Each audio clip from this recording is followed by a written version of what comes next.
नमस्ते दोस्तों। राज को बचपन से ही खूबसूरत लड़कियां पसंद थी। वह अपनी शादी की बात सुनते ही सुंदर लड़की की कल्पना में खो जाता था। अब राज के कॉलेज की परीक्षा भी खत्म हो गई थी।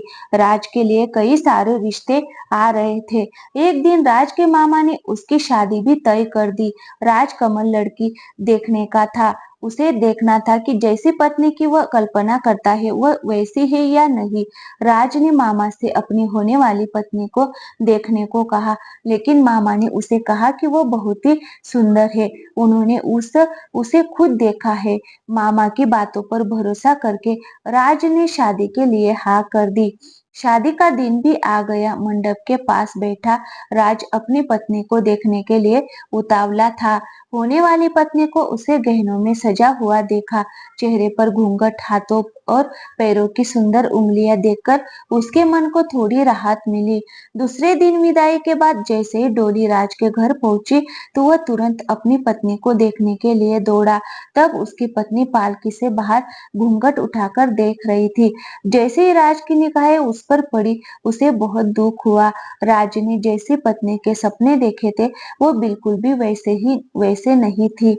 चौड़ा सा मुंह, चपटी नाक, फूले से गाल राज को बिल्कुल पसंद नहीं आई।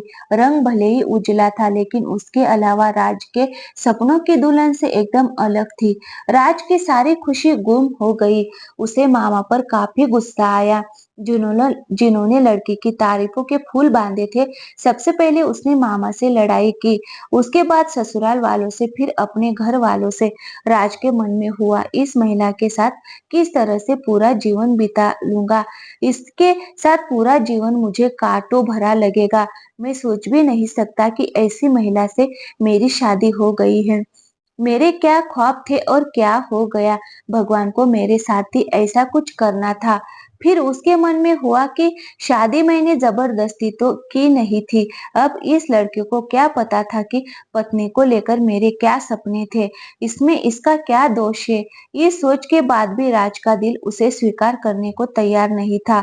वह घंटों श्रृंगार करती थी, अपने बाल संवारती थी, लेकिन राज के मन को बिल्कुल भी नहीं भाती।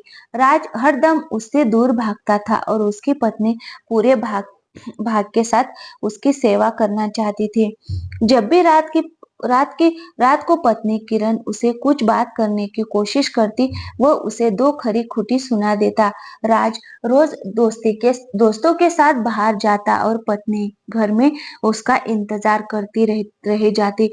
काफी दिनों के बाद जब राज घर खाना खाने के लिए आया तो किरण ने कहा कि आप मेरी वजह से घर में रहना ही छोड़ देंगे क्या।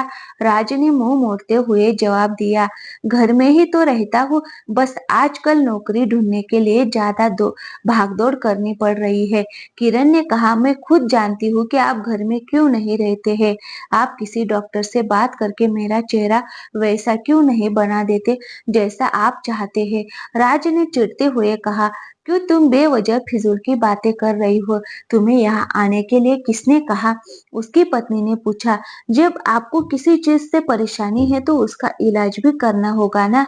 राज बोला, भगवान जिस काम को नहीं कर पाया उसे मैं कैसे कर दूंगा। गुस्से में किरण कहने लगी, इसके बारे में आपको सोचना चाहिए कि भगवान ने जो किया है उसके लिए मुझे सजा क्यों मिले। हर तरह की सूरत वाले लोग इस दुनिया में हैं, लेकिन उनके पति ऐसा व्यवहार उनसे नहीं करते। राज ने झल्लाते हुए जवाब दिया, क्या मैं तुमसे कोई गलत व्यवहार करता हूँ। क्या कभी मैंने तुमसे लड़ाई की है। तुम ही मेरे मन सामने आकर मुझसे बहस करने लगती हो। ये सब सुनकर किरण वापस चली गई। उसे लगा कि इन्होंने मेरे प्रति अपना दिल पत्थर का बना लिया है। अब ये मेरी एक नहीं सुनेंगे। इधर राज का ऐसा रवैया देखते देखते किरण बीमार हो गई। वो अपनी जिंदगी से निराश थी। उधर बीमार किरण को देखने राज एक बार भी नहीं गया। उसके मन में था कि इसे कुछ हो जाए तो इस बार अपनी पसंद की लड़की से शादी करूंगा। अब तो राज को और भी छूट मिल गई थी। पहले कभी कभी किरण टूटती रोकती रहती थी और बाहर जाने की वजह पूछ लेती, लेकिन अब राज पूरी तरह से आजाद था। गलत आदतों में पड़कर राज सिर्फ अपने पैसे ही बर्बाद नहीं कर रहा था, बल्कि सेहत और चरित्र सब कुछ खो रहा था। धीरे धीरे राज का पूरा शरीर पीला और कमजोर पड़ने लगा। शरीर में सिर्फ हड्डियां ही नजर आ रही थी और आंखों के आसपास काले घेरे व गड्ढे पड़ गए थे। आप अपने चेहरे को देखकर रोज राज उसे संवारने की कोशिश करता, लेकिन कुछ नहीं हो पाता। एक दिन महीनों से बीमार पड़ी किरण बरामदे के पास चारपाई पर लेटी थी। उसने राज को काफी समय से नहीं देखा था, इसीलिए किसी से राज को बुलावा भेजा। किरण के मन में था कि बुलाओ बुलाओ तो भेज दिया है, लेकिन आएंगे या नहीं। किरण का बुलावा मिलने पर आज राज पहले की तरह जलाया नहीं। वह बिना संकोच किए आज किरण के पास जाकर खड़ा हो गया। जैसे ही किरण ने उसे देखा तो वो हैरान हो गई। उसने पूछा, क्या आप बीमार हैं? बहुत दुबले पतले हो गए हैं और पहचानने में भी नहीं आ रहे हैं। राज ने कहा, जिंदा रहकर भी अब क्या करना है? किरण ने नाराज होते हुए राज का हाथ पकड़कर चारपाई पर बिठा दिया और बोली, दवाई क्यों नहीं लेते आज? किरण के इस तरह से उसे खींचने पर राज नाराज नहीं हुआ।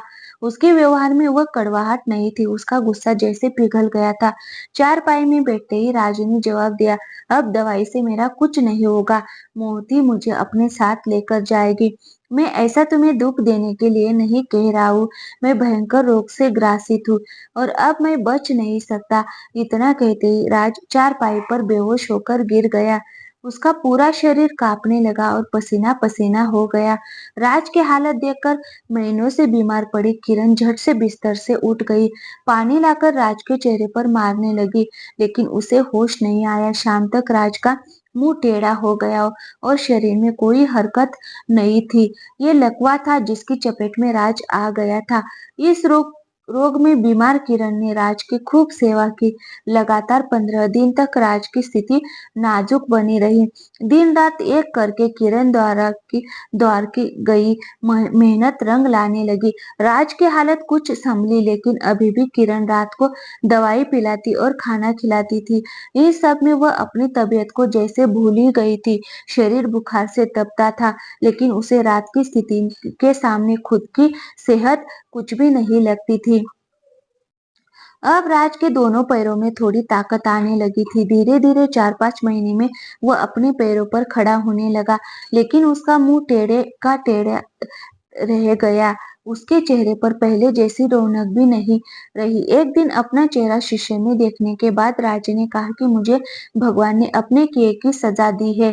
किरण, मैंने तुम्हें सुंदर ही माना और आज देखो मैं कितना कुरूप हो गया हूँ। अब तुम भी मेरे साथ वैसा ही व्यवहार करो जैसा मैं तुम्हारे साथ किया करता था। किरण ने हंसते हुए पति से कहा, आप मेरी आंखों से देखेंगे तो पता चलेगा कि आप में कोई अंतर नहीं आया है। आप पहले जैसे थे अभी वैसे ही है। राज बोला, अच्छा, बंदर जैसा मुंह दिख रहा है और तुम कहती हो कोई अंतर नहीं आया है। तुम्हें मालूम है ना, भगवान ने मुझे मेरे करने की सजा दी है।